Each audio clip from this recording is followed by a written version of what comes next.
എല്ലാവർക്കും സലു കിച്ചനിലേക്ക് സ്വാഗതം. ഇന്നിപ്പോ പിള്ളേരൊക്കെ വീട്ടിലുണ്ട്. അപ്പൊ സൽമാനും സുൽത്താനും ഇഷ്ടമുള്ള ഒരു സംഭവമാണ് ബട്ടൂര. അപ്പൊ ഞാൻ 3 കപ്പ് ഗോതമ്പ് മാവ്, 1 കപ്പ് മൈദ മാവ്, 1 കപ്പ് വറുത്ത അരിപ്പൊടിയും, 1/2 കപ്പ് റവയും, 1 ടീസ്പൂൺ ബേക്കിംഗ് പൗഡറും, 1/4 ടീസ്പൂൺ ബേക്കിംഗ് സോഡയും, 2 ടേബിൾ സ്പൂൺ പഞ്ചസാരയും കൂടി ചേർത്തിട്ട് നമുക്കിതൊന്ന് മിക്സ് ചെയ്ത് കൊടുക്കാം.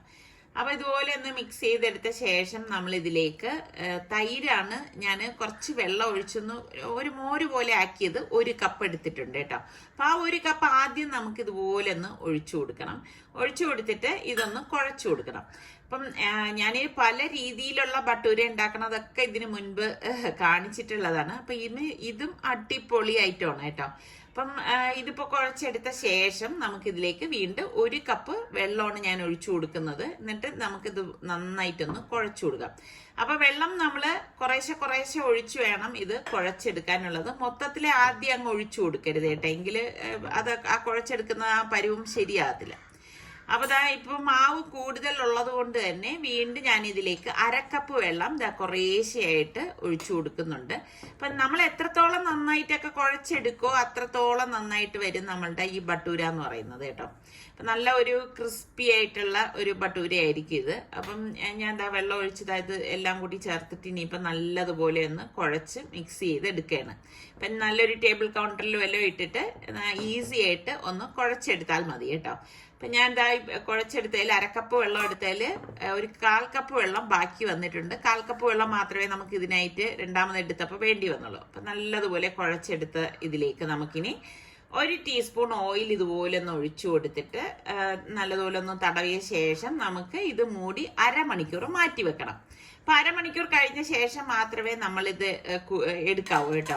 അപ്പോഴേ അതിന്റെ ഒരു കറക്റ്റ് പരുവായി കിട്ടത്തുള്ളൂ. ഇനി നമുക്ക് വെറൈറ്റി ആയിട്ടുള്ള ഒരു ചന മസാല തയ്യാറാക്കാം. അതിന് വേണ്ടിയിട്ട് കുക്കറിലേക്ക് 3 ടേബിൾ സ്പൂൺ ഓയിൽ ഒഴിച്ചിട്ട് പട്ട, ഗ്രാമ്പു, ഏലക്കായ ഇത് ഇത്രയും കൂടി ഇട്ട് കൊടുക്കാം. ഇതോടൊപ്പം തന്നെ 1/4 ടീസ്പൂൺ ഉലുവയും 1/4 ടീസ്പൂൺ പെരിഞ്ജീരകം, ഫെന്നൽ സീഡും കൂടി ഇട്ടൊന്ന് പൊട്ടിച്ചു കൊടുക്കണം. പിന്നെ ഞാൻ 2 സവാള ചോപ്പ് ചെയ്തെടുത്തിട്ടുണ്ട്. അപ്പൊ ആ സവാളയും കൂടി ഇട്ടിട്ട് നമുക്കിതൊന്ന് വഴറ്റി കൊടുക്കാം. അപ്പൊ ഇതുപോലെ ഒന്ന് വഴറ്റിയെടുക്കണം. അപ്പൊ ചെറുതായിട്ട് ക്രഷ് ചെയ്തെടുത്തത് കൊണ്ട് തന്നെ പെട്ടെന്ന് വഴണ്ടി കിട്ടും കേട്ടോ. ഇതിലേക്ക് നമുക്ക് 1 ടീസ്പൂൺ ഇഞ്ചി വെളുത്തുള്ളി പേസ്റ്റും കൂടി ചേർത്തിട്ട് ഇളക്കി കൊടുക്കണം. അപ്പോൾ ഇതൊരു വ്യത്യസ്തമായിട്ടുള്ള രീതിയിലാണ് ഞാൻ തയ്യാറാക്കുന്നത്. ഇതിലേക്ക് ഞാൻ 2 പച്ചമുളക് ക്രഷ് ചെയ്തതും കൂടി ഇട്ട് കൊടുക്കുകയാണ്. ഇട്ട് കൊടുത്തിട്ട് നല്ലതുപോലെ ഒന്ന് ഇളക്കി കൊടുക്കാം. അപ്പൊ നമ്മള് പച്ചമുളക് നെടുക്കെ കീറി ഇടുന്നതിൽ നിന്നും ടേസ്റ്റ് കൂടുതലാണ് ഇതുപോലെ ഒന്ന് ക്രഷ് ചെയ്തിടുമ്പോഴേ കേട്ടോ.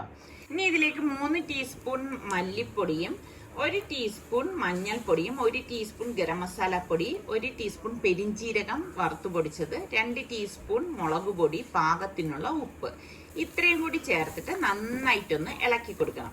അപ്പൊ കരിഞ്ഞു പോവാതിരിക്കാൻ പ്രത്യേകം ശ്രദ്ധിച്ചേക്കണം. അപ്പൊ ഇതുപോലെ ഒന്ന് ഇളക്കി കൊടുത്ത ശേഷം ഇനി നമുക്ക് ഇതിലേക്ക് ചേർക്കുന്നതാണ് ഈ കൽപ്പാസി, അതായത് ബ്ലാക്ക് സ്റ്റോൺ എന്ന് പറയും. അത് 1 ലീഫ് ചേർത്താൽ മതി. അതോടൊപ്പം തന്നെ 2 തക്കാളി ഒന്ന് ക്രഷ് ചെയ്തതും കൂടി ചേർത്തിട്ട് നമുക്കിതൊന്ന് ഇളക്കി കൊടുക്കാം. അപ്പൊ ഇത് നമ്മൾ ക്രഷ് ചെയ്ത് എടുക്കുന്നത് കൊണ്ട് തന്നെ അധിക സമയമൊന്നും എടുക്കത്തില്ല, പെട്ടെന്ന് ഇത് നമുക്ക് വഴണ്ടി കിട്ടും. അപ്പൊ ഇനി ഞാൻ ഇതിലേക്ക് മെയിനായിട്ട് ചേർക്കുന്നത് തൈരാണ്. 2 ടേബിൾ സ്പൂൺ നല്ല കട്ടിയുള്ള അധികം പുളിപ്പില്ലാത്ത തൈര് കൂടി ചേർത്തിട്ട് നന്നായിട്ടൊന്ന് മിക്സ് ചെയ്ത് കൊടുക്കും. അപ്പൊ ഇതാണ് ഈ ഒരു ചന മസാലയുടെ പ്രത്യേകത എന്ന് പറയുന്നത് കേട്ടോ. ഇളക്കി കൊടുത്ത ശേഷം ഞാൻ രാത്രി തന്നെ വെള്ളത്തിലിട്ട് കുതിർത്ത് വെച്ചിരുന്ന കടല ഇതിലേക്ക് ഇട്ട് കൊടുക്കുകയാണ്. അപ്പൊ ഒരു 5-6 മണിക്കൂറെങ്കിലും കടല നമ്മൾ കുതിർത്ത് എടുത്തിട്ട് വേണം ഇത് കുക്ക് ചെയ്യാനായിട്ട് കേട്ടോ. എന്നിട്ട് നന്നായിട്ടൊന്ന് ഇളക്കി കൊടുക്കാം. അപ്പം ഇതുപോലെ ഒന്ന് ഇളക്കി എടുത്ത ശേഷം നമുക്കിനി ഇതിലേക്ക് ഞാനിവിടെ 1 കപ്പോളം വെള്ളം ഒഴിച്ചു കൊടുക്കുകയാണ്. അപ്പൊ വെള്ളത്തിന്റെ അളവ് കൂടണ്ട, കൂടിക്കഴിഞ്ഞാൽ അത്ര നന്നായിരിക്കത്തില്ല കേട്ടോ. അപ്പൊ ഇതുപോലെ വേണം ഇളക്കി എടുക്കാനുള്ളത്. നമ്മൾ എടുക്കുന്ന കടലയുടെ നെകക്കെ വെള്ളം ഇരുന്നാൽ മതി. ഇനി കുക്കർ മൂടി വെയിറ്റ് ഇട്ടിട്ട് ഞാനൊരു 6 വിസിൽ വരെ ഇതൊന്ന് വേവിച്ചെടുക്കുകയാണ് ചെയ്യണത്. അപ്പൊ കടല വേകുന്ന നേരം കൊണ്ട് നമുക്ക് ഇനിയിപ്പോ ബട്ടൂര തയ്യാറാക്കി എടുക്കാം. അപ്പൊ ഞാൻ ഇവിടെ ഒരു ഇരുമ്പ് ചട്ടിയിലേക്ക് ബട്ടൂരയ്ക്ക് ആവശ്യത്തിനുള്ള ഓയിൽ ഒഴിച്ചു കൊടുക്കുകയാണ്. അപ്പൊ ഓയിൽ ചൂടാവുന്ന നേരം കൊണ്ട് നമ്മൾ കുഴച്ചിരിക്കുന്ന മാവ് ഒന്നും കൂടി ഞാനൊന്ന് കുഴച്ചെടുക്കണം കേട്ടോ. അപ്പൊ നേരത്തെ ഞാൻ പറഞ്ഞതുപോലെ അരമണിക്കൂറെങ്കിലും കുറഞ്ഞത് റെസ്റ്റ് ചെയ്യാൻ വെച്ച ശേഷം മാത്രമേ നമ്മൾ ബട്ടൂര തയ്യാറാക്കാനായിട്ട് പോകാവൂ. എങ്കിലേ ആ ഒരു കറക്റ്റ് പരുവം നമുക്ക് കിട്ടത്തുള്ളൂ. എന്നിട്ട് ഈ മാവിനെ ഒന്ന് പരത്തിയിട്ട് ഈ ചൂടായ എണ്ണയിലേക്ക് ഇട്ട് കൊടുക്കാം. എന്നിട്ട് അപ്പോൾ അത് താനെ ഇതുപോലെ പൊന്തി വരും. അതിനുശേഷം നമുക്ക് ഇതൊന്ന് മറിച്ചിട്ട് എടുത്താൽ മതി കേട്ടോ.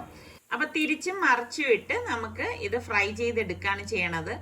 അപ്പൊ അതാ കറക്റ്റ് പരുവായതുകൊണ്ടാണ് ഇതുപോലെ പൊന്തി വന്നിരിക്കുന്നത് കേട്ടോ. എളുപ്പമാണ് ബട്ടൂര തയ്യാറാക്കി എടുക്കാനായിട്ട്. ശരിക്കും പറഞ്ഞാൽ നമ്മൾ ഈ റെസ്റ്റോറൻറ്റിലൊക്കെ പോയി കഴിക്കുന്ന അതേ ടേസ്റ്റ് തന്നെ കിട്ടും. പിന്നെ നമ്മളിത് പരത്തിയെടുക്കുമ്പോൾ തീരെ നൈസാക്കി പരത്തിയെടുക്കരുത്. അത് അങ്ങനെ ചെയ്തു കഴിഞ്ഞാൽ ഇത് പൊന്തി വരാൻ സാധ്യത വളരെ കുറവാണ് കേട്ടോ. അങ്ങനെയുള്ള 1-2 കാര്യങ്ങൾ ശ്രദ്ധിക്കുകയാണെങ്കിൽ നമുക്ക് അടിപൊളി ബട്ടൂര തയ്യാറാക്കി എടുക്കാൻ പറ്റും. അപ്പൊ കുട്ടികൾക്കൊക്കെ എന്തായാലും ഇഷ്ടമുള്ള ഒരു ഐറ്റം തന്നെ ആയിരിക്കും ഇത്. അപ്പൊ ഇവിടെ എടുത്തു കഴിഞ്ഞാൽ പൂരിയെക്കാളും ഇവർക്ക് ഇഷ്ടം ബട്ടൂരയാണ് കേട്ടോ. അപ്പൊ സ്റ്റീം പോയ ശേഷം ഞാൻ പ്രഷർ കുക്കർ ഒന്ന് ഓപ്പൺ ചെയ്തെടുക്കുകയാണ്. നല്ല അടിപൊളി മണം വരുവാണ് കണ്ടോ. അടിപൊളി ഒരു വെറൈറ്റി മണം എന്ന് പറഞ്ഞു കഴിഞ്ഞാൽ ശരിക്കും നമ്മൾ ഈ തമിഴ് റെസ്റ്റോറൻറ്റിലൊക്കെ പോകുമ്പോൾ കിട്ടുന്ന ചന മസാലയില്ലേ, അതിന്റെ മണമാണ് വരുന്നത്. കുറച്ച് മല്ലിയില കൂടി നമുക്ക് ഇതിന് മീതെ ഇതുപോലെ ഒന്ന് വെതറി കൊടുക്കാം. എന്നിട്ട് ഇത് ഇളക്കിയെടുക്കണം. അപ്പൊ എന്ത് ആഹാരം ഉണ്ടാക്കിയാലും നമ്മൾ അത് ചൂടോടുകൂടി സെർവ് ചെയ്ത് കഴിക്കുന്നതിന്റെ ടേസ്റ്റ് ഒന്ന് വേറെ തന്നെയാണ്. അപ്പൊ ഞാനിതിപ്പം ചൂടോടുകൂടി തന്നെ വിളമ്പാനായിട്ട് പോവുകയാണ്. അപ്പൊ നമ്മുടെ അടിപൊളി ബട്ടൂരയും ചന മസാലയും. അപ്പൊ ട്രൈ ചെയ്യാത്തവര് നിങ്ങളൊന്ന് ട്രൈ ചെയ്ത് നോക്കിയിട്ട് ഫീഡ്ബാക്ക് തരണം കേട്ടോ, എങ്ങനെ ഉണ്ടെന്നുള്ളത്. പിന്നെ ഞാൻ നേരത്തെ പറഞ്ഞതുപോലെ ഒരുപാട് നാളിന് ശേഷം എല്ലാവരും ഒത്തൊരുമിച്ചിരുന്ന് ആഹാരം കഴിക്കുമ്പോൾ ഉള്ളൊരു മനസുഖം എന്ന് പറഞ്ഞാല് അത് നമുക്ക് പറഞ്ഞറിയിക്കാൻ പറ്റാത്തത്ര ഒന്ന് തന്നെയാണ് അല്ലേ. എപ്പോഴും ഇത് സാധ്യമാവണ കാര്യമൊന്നും അല്ലല്ലോ. കാരണം എല്ലാവരും പല ജോലികളിൽ പഠിപ്പ് ഒക്കെ പ്രമാണിച്ച് പല സ്ഥലങ്ങളിലായിരിക്കും. അപ്പൊ ഇതുപോലെയുള്ള ഒത്തുചേരൽ വരുമ്പം നന്നായിട്ട് നമുക്കത് എൻജോയ് ചെയ്യാൻ പറ്റും. കാപ്പിയുടിയൊക്കെ കഴിഞ്ഞ ശേഷം നിസാർക്ക് മാരക ഇതോ ആയിട്ട് പുരയിടത്തിലേക്ക് പോവാണ്. അങ്ങനെ നമ്മളുടെ വാഴകളൊക്കെ കിളിച്ചു വരുന്നുണ്ട്. ഇത് കാണുമ്പോൾ തന്നെ ഭയങ്കര സന്തോഷമാണ് കേട്ടോ. എനിക്ക് സന്തോഷം എന്താണെന്ന് വെച്ചാൽ വാഴയില എടുക്കാമല്ലോ എന്നുള്ള ആ ഒരു സന്തോഷമാണ്. അപ്പൊ നിസാർക്ക് ഇങ്ങനെ ഇതിനു മുൻപത്തെ വ്ളോഗിലൊക്കെ പറഞ്ഞിട്ടില്ലേ ഈ ചക്ക ഇനിയൊന്ന് മുറിക്കണം എന്നൊക്കെ. അപ്പം സൗകര്യത്തിനൊത്ത് മുറിക്കാം എന്നൊക്കെ വിചാരിച്ചിരിക്കുമ്പോഴാണ് പിള്ളേരെല്ലാവരും എത്തിയത് കേട്ടോ. അപ്പൊ അവര് പറയുന്നുണ്ട് അവര് കയറാന്ന് പറഞ്ഞപ്പോ നിസാർക്കാക്ക് തന്നെ കയറിയേ പറ്റത്തുള്ളൂ. അപ്പൊ സുൽത്താൻ പറയുന്നുണ്ട് വാപ്പ കയറണം, ഞങ്ങൾ കയറിക്കോളാം എന്നൊക്കെ പറഞ്ഞിട്ട് ഒരു രക്ഷയില്ല. നിസാർക്ക് തന്നെ അത് മുറിച്ചേ പറ്റൂ എന്ന് പറഞ്ഞ വാശിയിൽ കയറി നിൽക്കണം. അപ്പൊ സുൽത്താൻ പറഞ്ഞു എങ്കിൽ പിന്നെ ഞാനും കൂടെ കയറാം. അപ്പൊ പിന്നെ ഞങ്ങൾക്ക് ഭയമായി കേട്ടോ. ഇവർ രണ്ടുപേരും കൂടി ഇങ്ങനെ കയറി നിൽക്കുമ്പം മറിഞ്ഞെങ്ങാനും വീണ് കഴിഞ്ഞാൽ ബുദ്ധിമുട്ടാവില്ലോ എന്ന് കരുതി ഞങ്ങളെല്ലാവരും താഴെ നിന്ന് ഇങ്ങനെ ഇത് പിടിച്ചോണ്ട് നിൽക്കാണ്. അപ്പൊ അത്യാവശ്യം നല്ല വെയിറ്റ് ഉണ്ട് ചക്കയ്ക്ക്. സുൽത്താൻ പറയുന്നുണ്ട്. ഇപ്പം സാർക്ക് പറയുന്നുണ്ട് ചക്ക നീ താഴെ ഇട്ട് കളയരുത് എന്നേ വിളിക്കുന്നുണ്ട്. അപ്പൊ ചക്ക എന്തായാലും മുറിച്ച് കുഴച്ചക്കയാണെന്നാണ് തോന്നണത് കേട്ടോ. ഇതിനു മുൻപ് ഞാൻ പറഞ്ഞില്ലേ ഒരു ചക്ക ഉണ്ടായിരുന്നത് അന്ന് തുടക്കത്തില് കട്ട് ചെയ്തപ്പോ അത് കുഴച്ചക്ക തന്നെയായിരുന്നു. അപ്പൊ ഇതിപ്പോ എന്ത് പരുവമെന്ന് അറിഞ്ഞുകൂടെ. ഇതിലുണ്ടായിരുന്ന ഒരു ചക്ക താഴെ വീണ് ചീത്തായിരിക്കുകയും ചെയ്യുന്നുണ്ടായിരുന്നു. അപ്പൊ ഇതിപ്പം ഇനിയിപ്പം മുറിക്കുമ്പോ അറിയാം എന്താണ് പരുവം എന്നുള്ളത്. ഇപ്പൊ ഇത് മുറിക്കാറായിട്ടില്ല. വിളഞ്ഞ ചക്ക അതിന്റെ ആ മുള്ളൊക്കെ ഒന്ന് പതിഞ്ഞ് വന്ന്. അപ്പൊ അതുകൊണ്ടാണ് നിസാർക്ക് അതൊന്ന് മുറിച്ചെടുത്തത്. ഇനി ഉണ്ട് കേട്ടാ, മേളിലോട്ടൊക്കെ നിപ്പുണ്ട്. പക്ഷെ അത് നമ്മളെ കൊണ്ട് എത്തത്തില്ല. അതിനി എങ്ങനെങ്കിലും ആരെങ്കിലും കയറ്റി മുറിപ്പിക്കാനൊക്കെ പറ്റത്തുള്ളൂ. അല്ലെങ്കിൽ ഇനി ചാക്കൊക്കെ കെട്ടിയിട്ട് അങ്ങനെ മുറിച്ചെടുക്കണം. അതൊക്കെ നടക്കത്തുള്ളൂ. അപ്പൊ ഈ ചക്ക ഇപ്രാവശ്യം കിട്ടാത്ത ഒരുപാട് പേരുണ്ടെന്നൊക്കെ കമന്റ് വായിച്ചപ്പോ മനസ്സിലായി. അപ്പൊ ചക്ക കിട്ടിയ എത്ര പേരുണ്ട്. എന്തായാലും ഇപ്രാവശ്യം നിസാറിക്കാക്ക് ഭയങ്കര സന്തോഷമാണ് കേട്ടോ. ഇഷ്ടമാതിരി ചക്ക കഴിച്ചു എന്നുള്ളതാണ്. അപ്പൊ നിസാറിക്ക തന്നെ കൊണ്ടുവച്ച അരക്കൊക്കെ എടുത്ത് മാറ്റുവാണ്. ഇനി ഇത് പഴുത്ത ശേഷം മുറിക്കുമ്പോ കാണിച്ചു തരാം കേട്ടോ. അപ്പൊ നിങ്ങൾക്കൊക്കെ കൂഴച്ചക്കയാണോ വരിക്കച്ചക്കയാണോ ഇഷ്ടം, അങ്ങനെയുള്ളവരും കൂടി ഒന്ന് പറയുക കേട്ടോ. ഇതെന്തായാലും കൂഴച്ചക്ക തന്നെയാണ്. ഞാനാണെങ്കിൽ മാർക്കറ്റിൽ പോയപ്പോഴേക്ക് 2 മാങ്ങ വാങ്ങിക്കൊണ്ട് വന്നതാണ്. അച്ചാറിടാൻ വേണ്ടിയിട്ടാണ് കേട്ടോ. അപ്പൊ ഈ പിള്ളേരൊക്കെ വന്ന തിരക്കില് ഞാൻ ഇതങ്ങ് മറന്നുപോയി. അതിങ്ങനെ അടുക്കളയിൽ തന്നെ ഇരിക്കായിരുന്നു. അപ്പൊ ഞാൻ ഇപ്പൊ മാങ്ങ എടുക്കുമ്പോണ്ട് അത് ഈ ഒരു പരുവമാണ്. ഒരു എന്ത് പറയാൻ ഒരു സുഖമില്ല ഈ ഒരു മാങ്ങ കട്ട് ചെയ്തിട്ട്. അപ്പൊ ഞാൻ വിചാരിച്ചു ഇനിയിപ്പൊ ഇത് അച്ചാറിടാനൊന്നും കൊള്ളത്തില്ല. ഒരു പഴുത്തതും അല്ല എന്നാല് വിളഞ്ഞതും അല്ല, അങ്ങനത്തെ ഒരു വല്ലാത്തൊരു പരുവത്തിൽ നിൽക്കുകയാണ് കേട്ടോ. അപ്പൊ ഞാൻ അടുത്ത മാങ്ങ എന്ന് അത് പഴുത്തതാണെന്ന് തോന്നുന്നു. എനിക്ക് ഇങ്ങനെ കട്ട് ചെയ്യാൻ നമ്മൾ ഇങ്ങനെ എടുക്കുമ്പോൾ മനസ്സിലാവും. കണ്ട, അത്യാവശ്യം അതങ്ങ് പഴുത്ത്, നല്ലതുപോലെ പഴുത്തതല്ല, ഒരു വേറൊരു രീതിയിൽ ഇരിക്കുകയാണ്. അപ്പൊ ഞാൻ വിചാരിച്ചു ഇനിയിപ്പോ ഇതെന്തായാലും ഇൻസ്റ്റന്റ് ആയിട്ട് കഴിക്കണ പരുവത്തിൽ എടുക്കാന്ന് കരുതി. ഇവിടെ ആണെങ്കിൽ സുൽത്താനൊക്കെ ഭയങ്കര ഇഷ്ടമാണ് കേട്ടോ. സുൽത്താനാണെങ്കിൽ ഇങ്ങനെ അച്ചാർ ഐറ്റംസ് ഒക്കെ ഭയങ്കര ഇഷ്ടമാണ്. ഇങ്ങനെ അച്ചാർ ഐറ്റംസ് ഇഷ്ടമുള്ള എത്ര പേരുണ്ട്? സുൽത്താന് ഏറ്റവും ഇഷ്ടം വെളുത്തുള്ളി അച്ചാറാണ്. അപ്പൊ ഞാൻ ഈ മാങ്ങയിലേക്ക് കട്ട് ചെയ്ത ശേഷം കുറച്ച് മുളക് പൊടി ഇതാ ഇതുപോലെ ഒന്ന് വിതറി കൊടുക്കുകയാണേ. വിതറി കൊടുത്തിട്ട് കുറച്ച് ഉപ്പും കൂടി ഇതാ ഇങ്ങനെ ഇട്ടിട്ട് ഒന്ന് മിക്സ് ചെയ്ത് കൊടുക്കും. ശരിക്കും പറഞ്ഞാൽ ഇതിങ്ങനെ ഈ മുളകും ഉപ്പും ഒക്കെ ഇങ്ങനെ തേച്ചിട്ട് ഇതിങ്ങനെ എടുത്തിട്ട് വായിലോട്ട് വെച്ച് കഴിക്കുമ്പോൾ ആ ഒരു ടേസ്റ്റ് ഉണ്ടല്ലോ, പറഞ്ഞറിയിക്കാൻ പറ്റത്തില്ല, അത്ര ടേസ്റ്റാണ്. സത്യം പറയാൻ ഇപ്പൊ തന്നെ എൻ്റെ വായിൽ ഇങ്ങനെ വെള്ളം വരികയാണ്. എത്ര പേർക്ക് ഇങ്ങനെ കഴിക്കുന്നത് ഇഷ്ടമുള്ളവരുണ്ട്, മാങ്ങ ഇതുപോലെ ഉപ്പും മുളകും ഒക്കെ കൂട്ടിയിട്ട്? എനിക്ക് തോന്നുന്നു ഒട്ടുമിക്ക ആൾക്കാർക്കും ഇത് കഴിക്കാൻ ഇഷ്ടം തന്നെ ആയിരിക്കും. വൈകുന്നേരം ആയപ്പോഴേക്ക് ഫാബിമോളുടെ കാനഡയിലുള്ള സലീം മാമായും സുഹ്ര മാമിയും ഞങ്ങൾക്കും ഫാബിമോളുടെ കുടുംബത്തിനും ഒക്കെ ഒരു ട്രീറ്റ് തരാണ്. അപ്പോൾ സൽമാന്റെ കല്യാണത്തിന് ഇവർക്ക് വരാൻ സാധിച്ചിട്ടില്ലായിരുന്നു. അപ്പൊ ഇപ്പോഴാണ് അവർ ഫസ്റ്റ് ടൈം സൽമാനെ കാണുന്നത്. അപ്പം അവര് ഇടയ്ക്കൊക്കെ വരുന്ന ടൈമിലും സലു ഇവിടെ ഉണ്ടായിരുന്നില്ല. അപ്പം ഇങ്ങനൊക്കെ ഈ ഒരു ഒത്തുകൂടൽ എന്നൊക്കെ പറയുമ്പോഴേക്ക് അതൊക്കെ ഭയങ്കര ഒരു സന്തോഷം നൽകുന്ന കുറെ നിമിഷങ്ങളാണ്. അപ്പൊ പലരും എൻ്റെ അടുത്ത് ഇങ്ങനെ വീഡിയോസ് ഒക്കെ കാണുമ്പോൾ ചോദിക്കും, നിസാർക്കയുടെ കുടുംബത്തെ കാണിച്ചില്ലേ, സമീറാത്തയുടെ കുടുംബത്തെ കാണിച്ചില്ലേ, ഫാബിമോളുടെ കുടുംബത്തെ കാണിച്ചില്ലേ, ഇങ്ങനെയൊക്കെ പല പല ചോദ്യങ്ങൾ എൻ്റെ അടുത്ത് ഇങ്ങനെ ചോദിക്കാറുണ്ട്. അപ്പൊ എനിക്ക് മനസ്സിലായിട്ടുണ്ട് ഇതൊക്കെ പുതുതായിട്ട് വന്നിരിക്കുന്ന വ്യൂവേഴ്സ് ആയിരിക്കാം ചിലപ്പോൾ ഇത്തരം ചോദ്യങ്ങൾ ചോദിക്കുന്നത്. അപ്പൊ ഇതുപോലെയുള്ള എല്ലാവരും ഒത്തുകൂടുന്ന അവസരങ്ങളിലൊക്കെ ഇപ്പൊ നിസാർക്കയുടെ കുടുംബമായാലും കാണിച്ചിട്ടുണ്ട്, എൻ്റെ കുടുംബമാണേലും കാണിച്ചിട്ടുണ്ട്, ഫാബിമോളുടെ കാണിച്ചിട്ടുണ്ട്. അപ്പൊ ഇത് കാണാത്തവരാണ് ഇങ്ങനെയുള്ള ചോദ്യങ്ങളൊക്കെ ചോദിക്കുന്നത്. അപ്പൊ നിങ്ങൾ ഈ പഴയ വീഡിയോസ് ഒക്കെ ഒന്ന് എടുത്ത് നോക്കുകയാണെങ്കിൽ എല്ലാ കുടുംബക്കാരെയും നമുക്ക് അതിൽ കാണാൻ സാധിക്കും. പിന്നെ എപ്പോഴും നമ്മളിങ്ങനെ ഈ ബന്ധുക്കള് ഓരോ പ്രാവശ്യവും അവർ നമ്മുടെ വീട്ടിൽ വരുമ്പോഴും അങ്ങനെ ക്യാമറ എടുത്ത് ഓൺ ചെയ്ത് അവരെ ആ ഒരു പ്രൈവസി അതിലേക്ക് ഉൾപ്പെടുത്തുന്നതിന് എനിക്ക് വലിയൊരു താല്പര്യമില്ല. കാരണം ഓരോരുത്തർക്കും ഓരോരോ പ്രൈവസി ഉണ്ട്.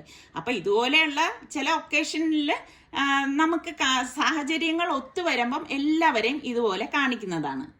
മാമായെ പറ്റി ഞാൻ പറഞ്ഞില്ലല്ലോ. 40-40 വർഷമായിട്ട് ഇവര് കാനഡയിലാണ്.